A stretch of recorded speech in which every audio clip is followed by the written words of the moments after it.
Welcome to a galaxy far, far away. Here at the Cantina podcast, we provide top shelf service, including rumors, leaks, news, and reviews. Come in, order a Loman Ale, and remember, no droids allowed. Hello, everyone. Welcome back to the Cantina. It's been a while. It's been even longer for my co-host Cam. I'm Kyle. Thank you so much for joining us here. If this is your first time ever, welcome. If you are coming back, hey, what's up? Haven't seen you in a while. We've been busy with life and everything that goes along with life, including illnesses and family stuff, and just the kind of fact that while there's been some Star Wars stories, there wasn't really like been a lot to talk about. So not to talk about every week anyway, I don't think. Yeah, exactly. So but we do really enjoy discussing Star Wars. I can't necessarily say we like Star Wars every time though, because let's face it, there's been some rough projects out there. I'm looking at you, Obi-Wan Kenobi. I'm looking at you, the sequel trilogy. Yeah, that as well. And you know what's funny, Cam? I just happened to have spoken with Joseph Jammer Medina earlier today, and he told me Janet. He told me the damnedest thing, and I sent you the audio file. Yeah, but you did. But I'm gonna play it for. I can confirm. I mean, obviously, having known him for many years, that is the voice of Joseph Janet Medina. We've got all of these 100%. I would testify in court to that. All of these videos with him here on the Genreverse. You guys can hear that. I'm not going to share it with Cam because, well, you know what? I guess Cam would like to hear it one more time. So let me go ahead and share this with Cam. And this, ladies and gentlemen, as Cam has disappeared, because I guess it no longer freezes your camera there. But here's our good friend Janet speaking about the sequel trilogy. I, Joseph Jammer Medina, do hereby solemnly swear that I hate The Last Jedi. I have never liked that movie. Man, I only pretended to in order to be in with the out crowd. It is an abysmal waste of time and effort. Ryan Johnson should be ashamed of his choices for that shit show. He should. Oh yeah, and Kyle Malone is the greatest, smartest, and most amazing person on earth. Again, I am Joseph Janet Medina, and I swear by these words. Oh man, that was so kind of you, Janet. I really appreciate you admitting how awful the Last Jedi really was. I mean, the whole sequel trilogy was really trash, and then the nice, kind words for myself there at the end. I really enjoyed that. Am I not on that channel in Slack? Is that a BGTR private channel? Oh, where I shared it from? Yeah. I shared that. That's their Discord one, man. Yeah. I was looking for it to laugh, but I'm gonna stick it. You guys should join our Discord. Breaking Geek does have their own little room. Janner combined the joke Janet with his actual name Jammer. Sent me their voice to do something dealing with their writing or something like that. And I mean you can't give me AI voice synthesis and Janet's voice without expecting me to do something like that. So yeah, guys, right there's a prime example of the dangers of AI's voice synthesis, because that really sounds a lot like that does. A lot like I wouldn't, if I didn't know it was, I would have thought he had recorded it for a joke. Yeah. So, anyways, now that we're done with our little joke, and I appreciate the assist on that, Cam, why don't we go ahead and break into some Star Wars news. We got Mandalorian Season 3 coming up next week, and you guys can definitely expect Cam and I, hopefully with Shockey, to be reviewing it. We have had hits and misses with shows, like we said. I know you guys have not necessarily been the biggest, you guys, Mike and Cam, you and Mike, have not been the biggest fans of Bad Batch Season 2. You and I really liked Andor, Mike lukewarm on it. I hated Obi-Wan Kenobi. You were okay with parts of it. Mike seems to have been better off at first, but now more like you. Yeah. But we've all been pretty equal on excitement for Mando season 3. Still have little bits of Book of Boba Fett than the other one we missed, because we're like the Mando 2.5 parts of that. Yeah, Mando 2.5 was good, but less so the actual Boba Fett stuff. But anyway, we got some character posters for season 3, and not much to be gleaned from them whatsoever. They're okay. I think it was Manny that said they looked like they were put together by high schoolers, and I can kind of see what he means, where it's like this real simple kind of like background and foreground pointed graphic that kind of covers the back and front of each of the characters. But you got Grief Karga, you got what's her name, Bo-Katan, and you got the Mandalorian and Grogu. You got Din, Jaren, and Grogu. They're fine, man. I'll tell you what, the main reason why I wanted to bring these up is specifically to kind of talk about season 3. It's been a bit before since we last got to talk. How are you feeling about it, man? How are you feeling going into season 3? I mean, excited to see where it goes, because I've enjoyed where the story's been going so far in terms of Mando 1 to 2.5, and we want to see where that goes now in 3. In terms of speculation, I would, and that's probably slightly informed speculation, I would say, rather than there hasn't been any massive big plot leaks or anything, not really.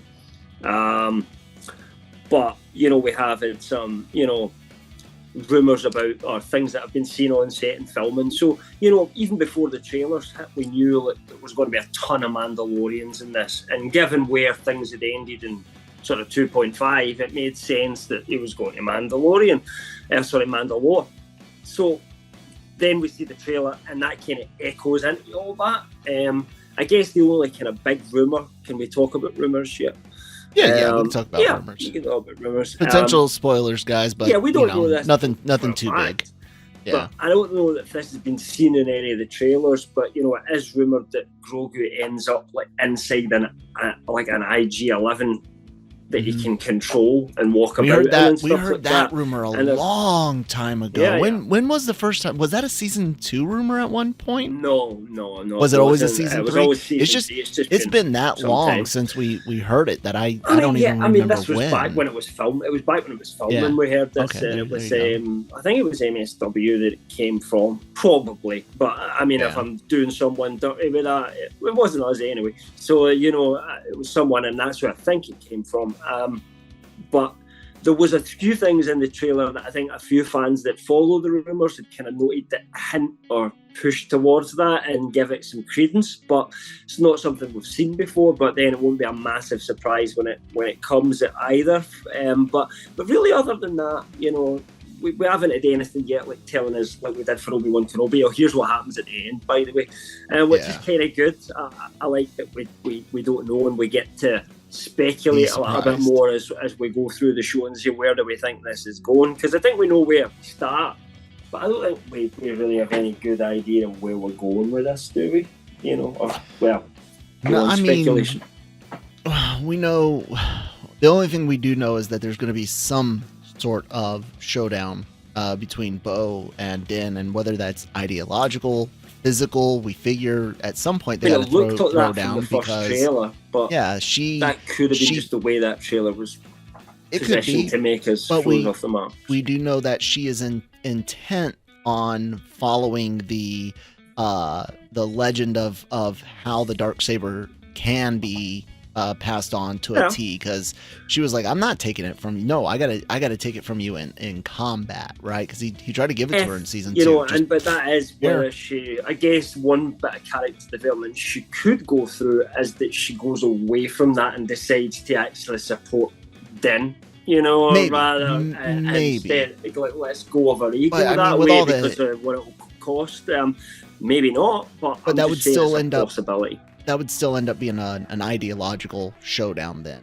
Even if they don't come to blows, someone including him, would have to convince her because she's sitting on the big chair. The imagery's all I mean, there. That would be an art that would have to come out across the season. I think it wouldn't be somewhere a position where she starts. And I'm not saying that will happen. I'm just saying that it could go either way at this point, and we'll start to know more as we get through the series and see where we think things are going.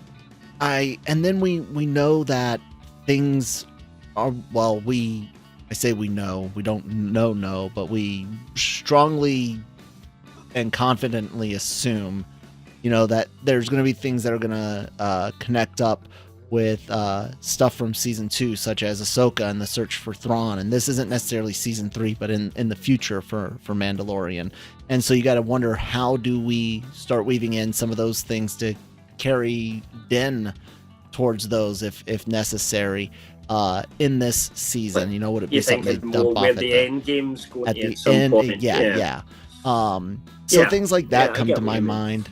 My biggest fear for season 3 is my biggest fear for Ahsoka, and that's the cameo and remember berries, as they call member berries, as they call them. For Clone Wars and potentially Rebels characters, both in this season of Mando, and of course, like I mentioned, going into Ahsoka. Just some concerns. I mean, and I think that's more likely to be Ahsoka than more likely this, because more likely. I mean, kind of the ones that could show up in this, we've kind of met already. So like your Fett, your Bo-Katans, the Mandos, basically. Vizslas, we've these are all characters that we've already met within the live action Mando. I don't see. I also wondered about some of the Rebels crew turning up. Yeah, like could a Hera turn up or something? Maybe, like that, but I'm just more because we know she's in Ahsoka. She's 100% in Ahsoka, and rumored to be played by Mary Elizabeth Winstead. So. I mean, definitely there, but yeah, I mean, you talking about like where she could have an actual initial cameo. Yeah, well, I just mean my just generally concerned that moments like that might take away from the Mandalorian. Well, and I think we're always going to get, based on, and we'll go over this in a little bit, but based on his recent comments from Jon Favreau, I think he's quite confident and wants to kind of keep the fact that these shows are all linked together. So I think having appearances from each of them in each other's shows is I think to be expected.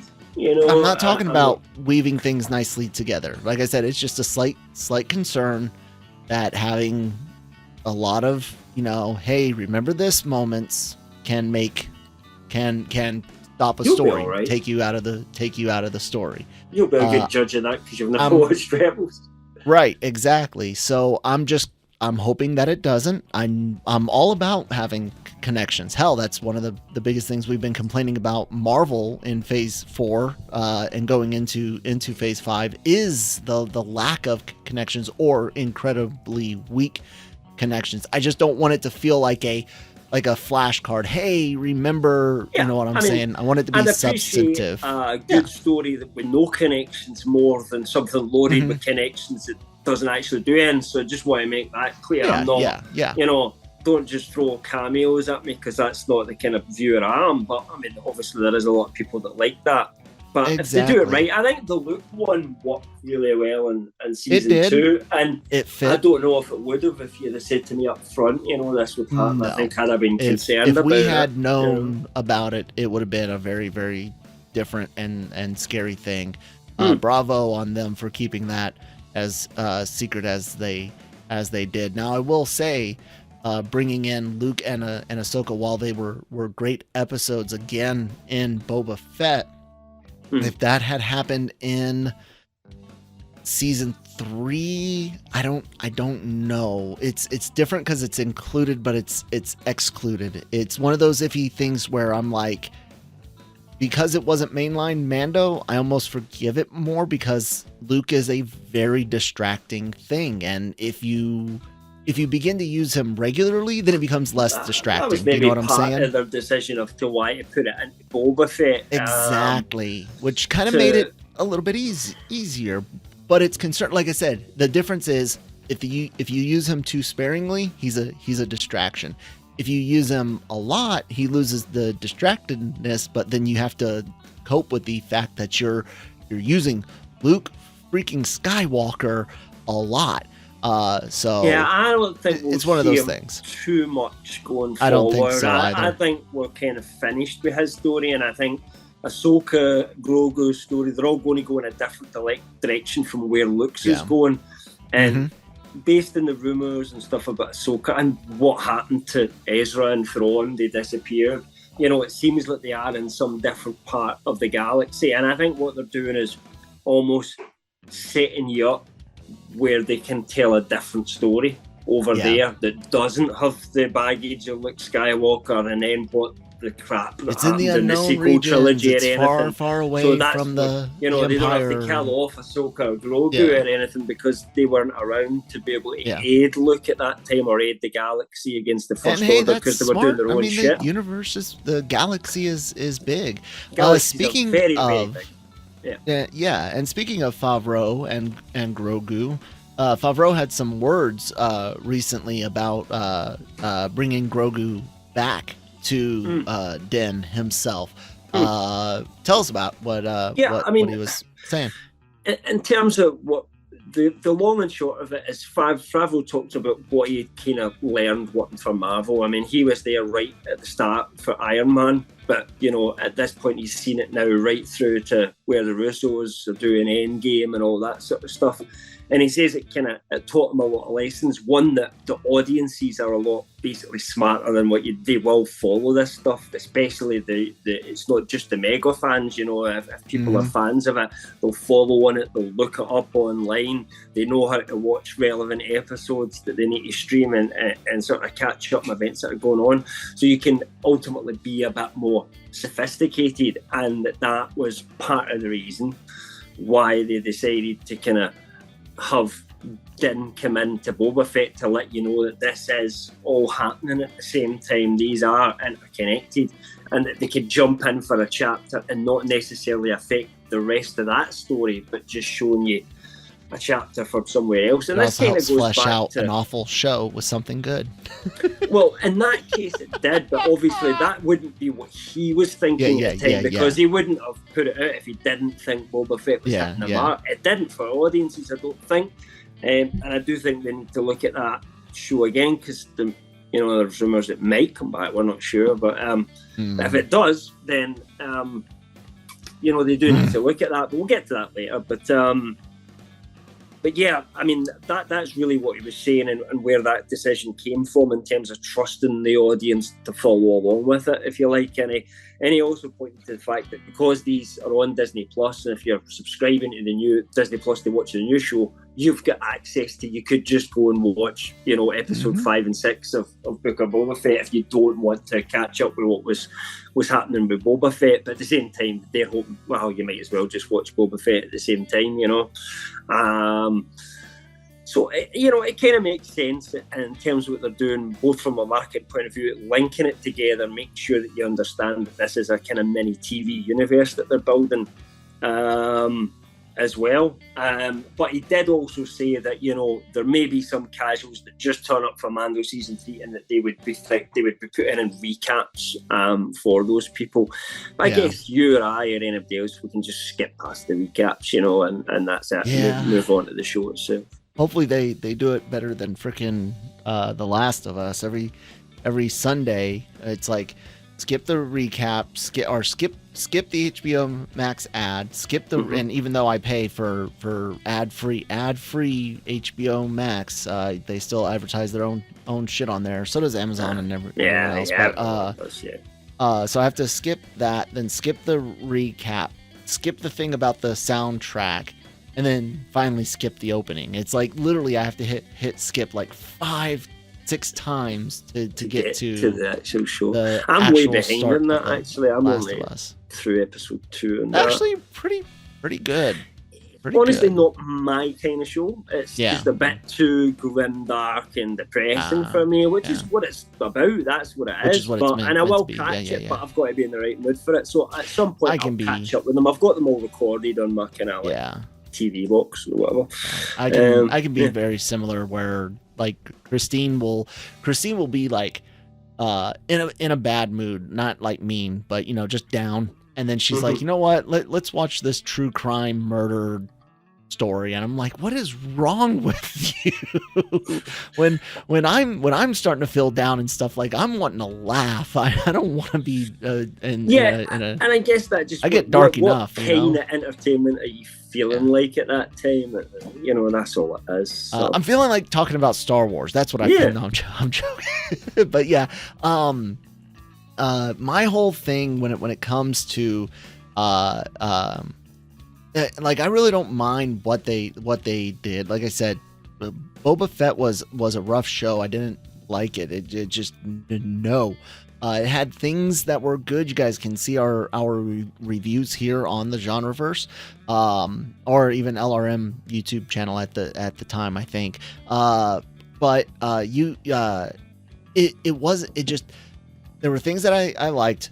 Most of it I didn't. It didn't feel very well put together, and I have said, and this kind of leads credence to what Mike had also said.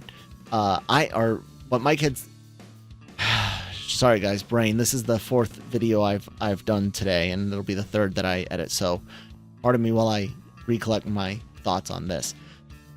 Mike said something similar to what Favreau has said based on past comments, and that's the idea of people coming in and having an episode or episode and a half arc, or playing in another show more. And I said that as of now, with Fett being the only one to have that happen, makes it feel really weird.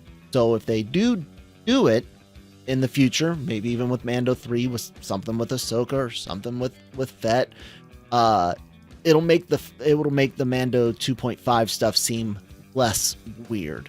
That was always my biggest issue with it, was just how it felt at the time.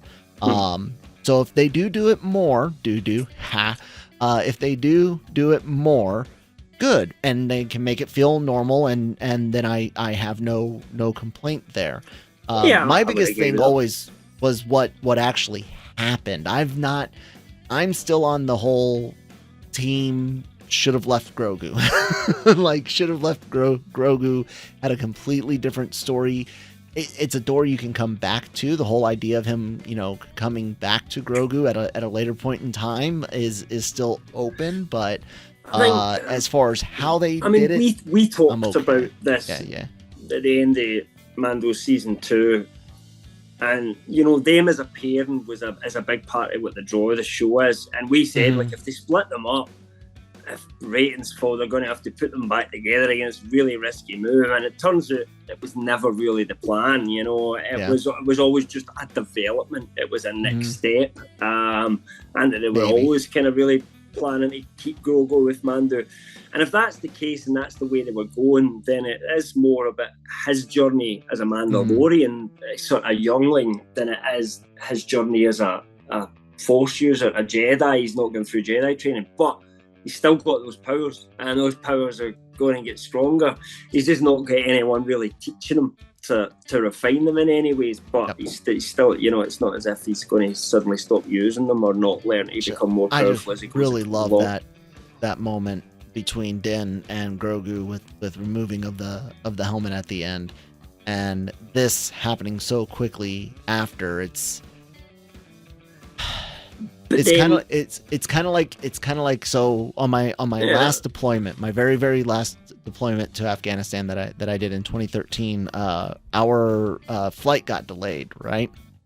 And we didn't leave out for a whole extra day compared to when we were supposed to. We slept in the airport in Savannah, and we had people, soldiers, their families drove the 30-45 minutes from Fort Stewart to Savannah, and stayed at hotels and came and hung out at the airport terminal, even though they had already just said goodbye. It ruined the first goodbye. Like, all of that big emotional release, you've ripped off the Band-Aid, you're saying goodbye for 9 months on that deployment, sometimes a year for others. You've already said it, and then you come back right right again. I don't know, man. I didn't care. I don't care for that. It lessened the effect of that final scene in season 2. It's such a great scene of Grogu saying, "I want to look at my dad with my own, I want to see my dad's face with my eyes." And it was the juxtaposition with Anakin and Luke at the end of Jedi. And if that was the last we were going to see at Grogu, fair enough. But the point is that he doesn't really, and that's the point of being with Luke. Luke is just working it. Are you actually committed to this? Mm-hmm. Or are you still pining for that? Because actually you need to make that choice, and I'm not sure if, he had made the choice to go with me, but, do you really understand what that choice means at this point? Don't get me wrong. They can story the hell out of this, and it'll be good, and I'm open to it being good. I'm just, and it still is that reunited thing, so the bond will now get the chance to grow stronger, I guess. But yeah, we'll see how it imagine goes. If they decide to kill off Grogu at some point and didn't react to that. Yeah, who knows. I mean, I am as a dad, and I'm sure you're similar. I'm always down for a good father-son story, so I'm down with that. Season 4 is written and allegedly going to be filming here relatively soon, and some Boba Fett news. Cam, what are we hearing? Yeah, so I mean, first of all, Favreau has confirmed that he's already written The Mandalorian Season 4. What he basically said is most of it was written in downtime in Mando Season 3, really.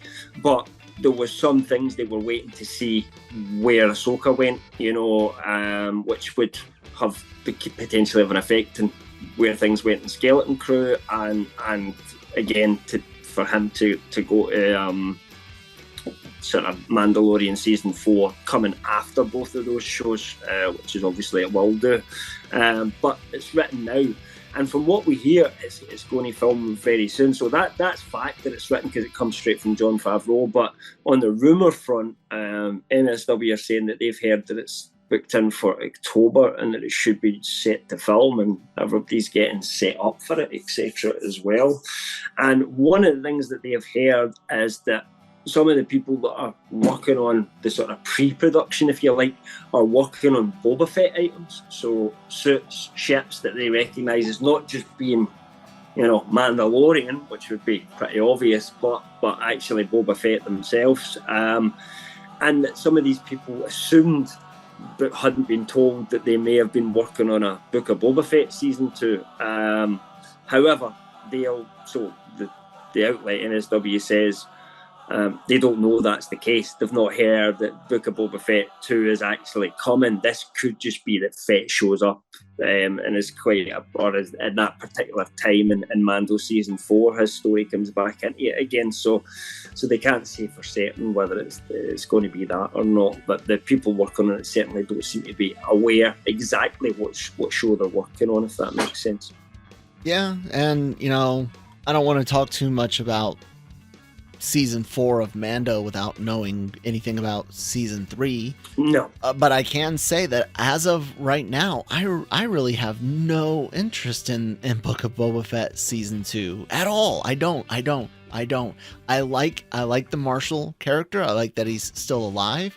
I think Tamur does a fine, did I say his name right? Tamur, yeah. Yeah. Morrison, I hope he, I think he does okay with whatever he's given. I don't necessarily think what he's given to say or do as Fett is the greatest, but he acts it well. I have no problem with those characters continuing on, popping up in Mando, Ahsoka, anything like that. But yeah. My God, I don't want another thing with what they did. No, dear God. It would have to tonally change for me to work. Considering all the shows that we've got out there, I would say live action shows. Maybe you could argue Obi-Wan Kenobi, but there is some darker aspects to Obi-Wan Kenobi as well. But that Boba Fett might be the lightest in tone show of them all, if you like. Not just lightest, but just straight up juvenile, and that's just not appropriate for that character. That character should be a little bit darker. He's not a good guy like Din.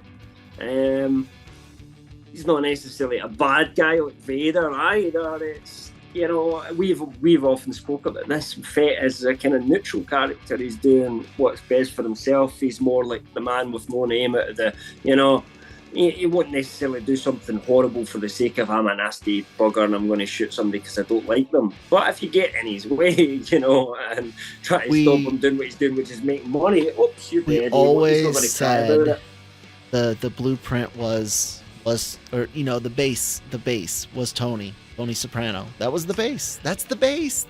That's all that's where you start. I would say even slightly less sadistic, because Tony could be a bit sadistic as well. He can be, but I meant the idea. See that, but I know what you mean. The idea of a guy with his own standards, a little bit we of can history. Follow a protagonist that's not necessarily a good guy. And that's tonally where that show didn't work for me, because I liked the stuff with the sand people and all that. It was once we got into the, you know, Mos Eisley and, you know, the Vespas, the kids with their Vespas, the action was also slow, and we see these stupid Vespas flying about, you know. Tonally, it just was off. The Rancor could have worked in a different tone show, but it came off as just, you know, even goofy.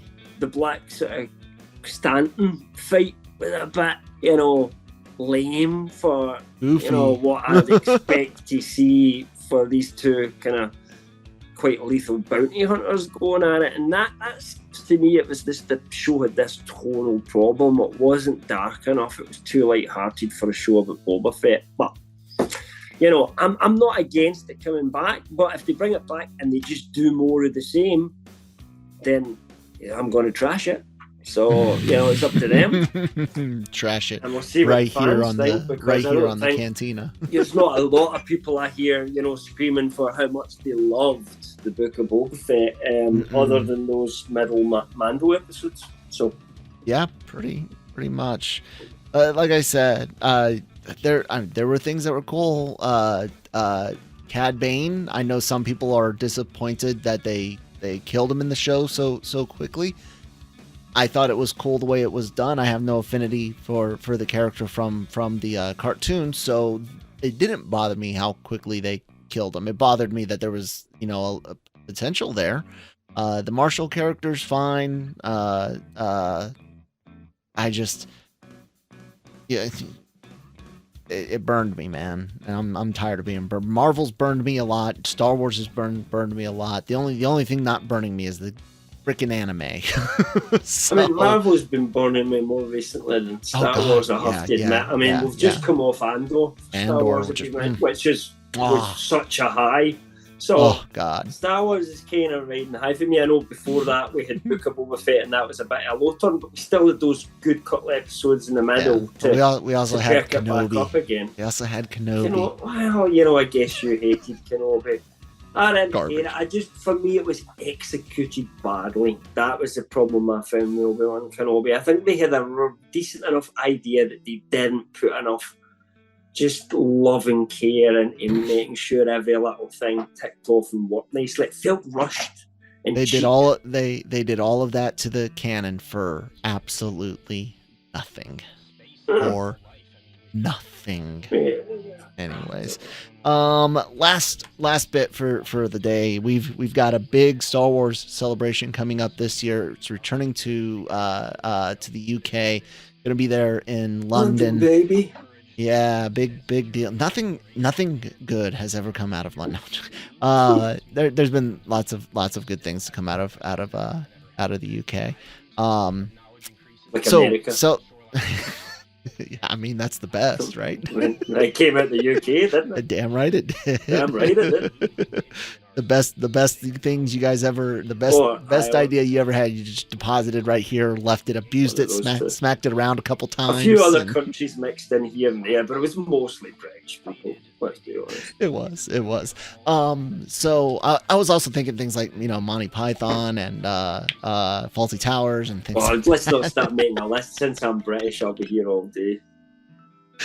So, celebrations coming up, something that we figured for a while, but just to kind of throw it out there again, movies and announcements, celebration. Yeah. I'm sleeping here because I'm sitting back chilling. What do you think we're going to hear, Cam? What do you think we're going to hear? If we go by the recent report from THR, they say, look, we're expecting, because we often hear that, this next convention that's coming up, we're going to hear this, we're going to hear that, and quite a lot of time it doesn't happen.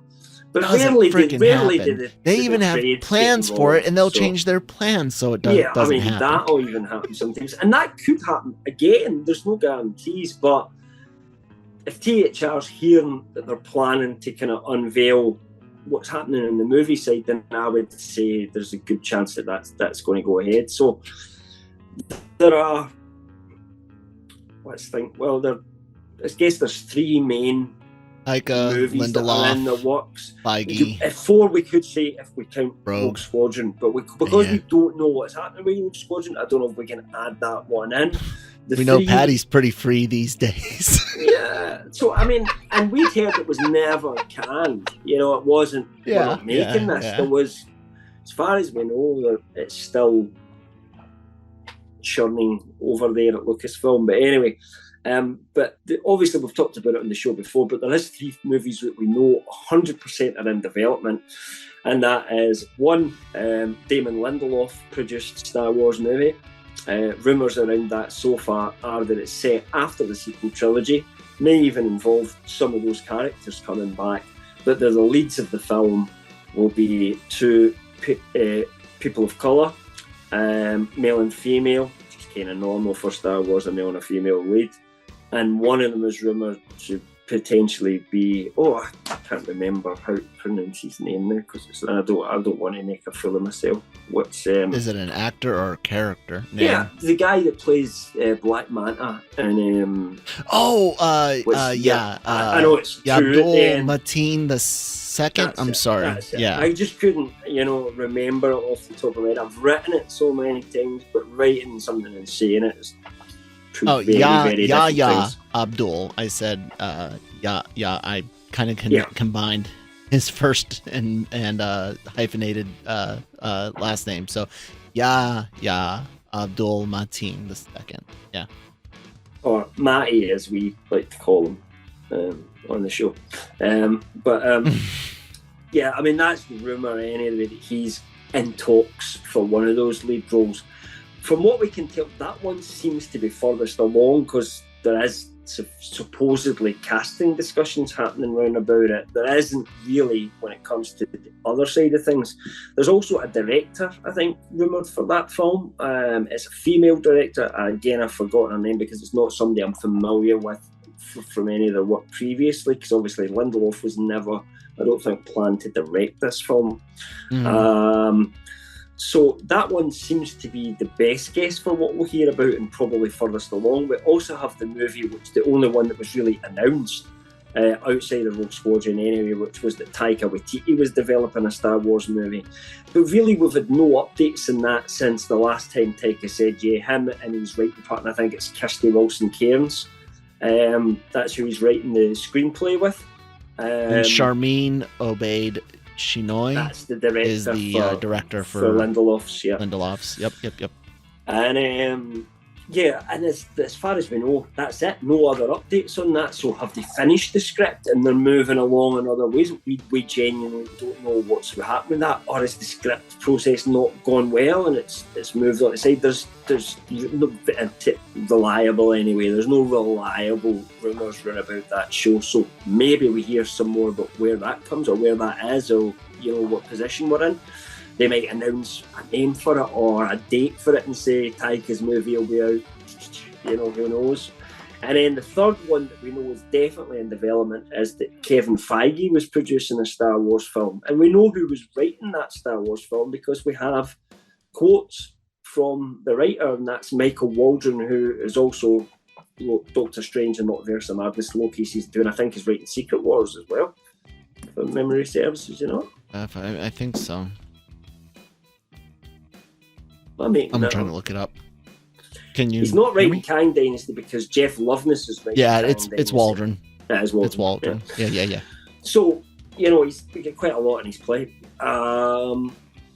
in that respect. But Feige seems to trust him at this moment in time. So there has been a lot of talk about why people are saying that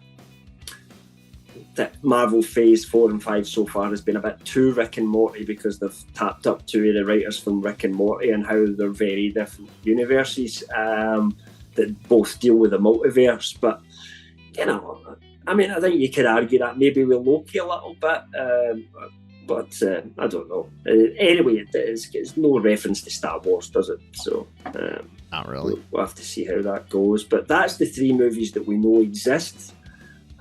Any one of them, maybe not the Lindelof one, but the other two, as far as we know, they could be canned. They're not happening anymore. They could announce somebody else is writing another movie, or there could be something else that we just haven't found out about yet that they've got out there that's in further development that we don't know about. However, you would expect we would have heard some rumours by now. We tend to usually with this sort of thing. I mean, the Damon Lindelof stuff came out. They were clearly trying to keep that one quiet. Mm-hmm. So, no big announcement like there was with the Taika film. It was just, this is plugging away in the background. And that makes me think they want it to be further along before they announce it from now on. Which Do you concur? Generally, yeah. I think I concur. I think that whatever does get announced, there are going to be things that are further along than we know. I believe there's probably at least one film that's well into maybe even building as a sets. That's like they're in serious pre-production. I believe there's probably at least one there, and there's probably another that is getting close to that, and they're like, we'll announce these two, which one of those might be Rogue Squadron still. I mean, it's possible. I wouldn't expect in any way, but I would be shocked not to hear about it as well, though. That's the thing. Either way, whether I hear about it or not, I'm not going to be surprised either way. It's gonna bring some serious questions if they don't mention Rogue Squadron. Yeah. But I want to say that I can't imagine them announcing 3 films, but then again, I can't imagine them not talking about 3 film projects. That's not because crazy, like really. No, it's not in the grand scheme of things, especially with Star Wars specifically. It is just her way of announcing more than she should. Like, that's what I'm saying. Not that they should announce more projects. That they should definitely only announce them if they're more confident and then they've been in the past. There's been too much that's been announced for Star Wars that hasn't went anywhere. Many. I mean, just to name off the head, Rogue Squadron is obviously the first example, but if we go back to there was movies even before the whole Benioff and Wise thing happened. There was some movies that were supposed to happen. I think at that point it was a Boba Fett movie, but then Obi-Wan Fett were supposed to be movies at one point, allegedly. I think Kathleen Kennedy said the Boba Fett one just didn't really go anywhere, but the Obi-Wan was pushing ahead and then get changed. Worked into a show. We obviously had D&D, Benioff and Wise were kind of hired to basically do a trilogy. They announced the Rian Johnson trilogy, and then we had the Lando show, and Rangers of the New Republic are both shows that were announced that. Rangers is dead. We know that, but at least for now, in the format it's dead. But we just don't know about obviously. No, but Lando. Yeah, as far as we know, it's still officially coming, but it doesn't seem to be anybody actually making it or writing it or anything like that. what if the announcements are Rogue Squadron still happening 2025, and what if they say like 2030? I'd prefer Rogue Squadron series, honestly. I think they lend themselves to a lot more. They wouldn't be able to do that with a budget, because you want that. You want to be like I know, in terms of the way it works. I know, but what if it's Rogue Squadron 2025, and then Star Wars, some subtitle episode 1 or part 1 or some shit, Rian Johnson trilogy? What if those are the two that are announced? I mean, that would be fine. I'm assuming whatever the trilogy subtitle would be the Lindelof one.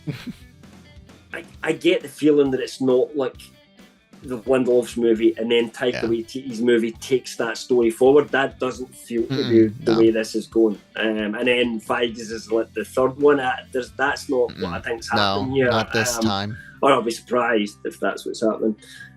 I'd be more likely that we would see each of these could go on and tell their own stories potentially. And that's what I want, man. I want to explore as Star long as Wars. They're set in different parts of the universe. Like if they're too close to each other, that could cause an issue as well. But we don't. And not everything has to be a galaxy threat, a galaxy-wide threat. Something could be a regional threat. Something could be a personal Make threat it too slow scale, and then it would feel more like this should be Disney Plus rather than movie theater. I liked the small scale stuff in Star Wars sometimes, man. You got to remember, I lived for the EU, and there were lots of moments that were relatively small scale. So I'm okay with that. Yeah, I damn would. That would be movie quality, and others where you would say, that's a Disney Plus show. To be fair, so. We'll see. let me be in charge. I'll write it all. Yeah, you get my vote. There we go. And I'm hiring you to help. That's it, man. That's all the news. We're all caught up, guys. Next week we will be reviewing the Mandalorian. They should be hitting Wednesdays. We'll hash out our recording schedule, but also we are going to have one extra special episode next week. We're going to have a guest on. We will tell you guys a little bit more about it on our review, but we're going to have a guest. They've written some stuff, some interesting stuff. You guys will want to check it out. Star Wars, we should say. Yes, definitely 100% Star Wars related. So, check that out. And the best way to check it out, of course, is here on the Genreverse YouTube channel or the Genreverse Podcast Network on your favorite podcast apps like Apple, Spotify, or Google. We have Daily Cog and Breaking Geek Radio that cover everything you can imagine in entertainment. We have the Cantina for Star Wars, Marvel Multiverse Mayhem for Marvel, Anime Versal Reviews and AVR Squared for anime, and Genre Shot Trailer reactions. A lot of great content for you guys, and of course you can find all of that content and all the stories that we talked about today, as well as why won't you reset, stupid browser, as well as celebrity interviews, written reviews, and a whole lot more. LRMonline.com. Cam, anything else you want to say to the good people? No, I just realised I got a sore bit in my beard. Do you ever get that since you're a bearded man? You get like that's sore on your lip or something like that. Yeah, like an ingrown hair pimple or something. Like yeah. That sucks. Yeah. Especially when your lip. If it happens in the middle of your face, it doesn't matter because it's not too sensitive. But if it happens to your lip, you know what it's like. Oh yeah, it sucks. All right, guys. Have a good one. May the force be with you.